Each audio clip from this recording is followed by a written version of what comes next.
All right, let's talk about the reciprocal trig ratios of cosecant, secant, and cotangent. Basically what it comes down to here is you need to understand which ones these reference. To me, I automatically see this s in here, so that's the sine. This is 1 over sine. This is almost cosine written backwards. This one is 1 over cosine. This one is called cotangent.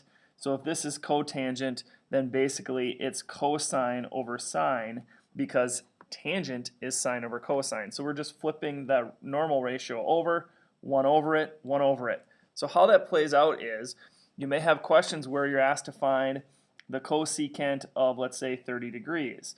Well, all you have to remember is that this is the sine, is its buddy. So your thought bubble has, the sine of 30 degrees that you're thought bubbling about. And so if I go to my unit circle and I look at 30 degrees, well, that's 1/2 is the sine. So then I just say, well, that's 1/2.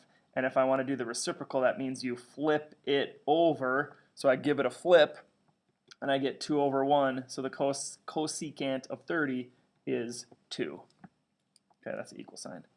All right, what if you had a secant question? So if I have a secant question, let's say I'm doing the secant of, let's make it a tough one.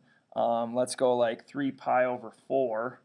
Okay, if I do 3 pi over 4, well, my thought bubble, I've got the cosine of 3 pi over 4.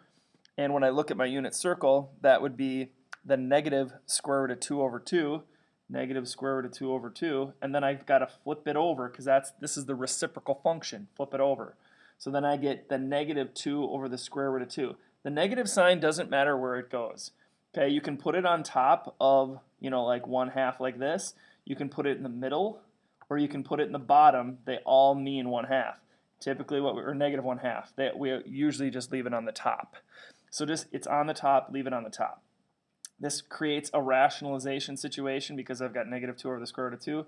So I multiply that by the square root of 2.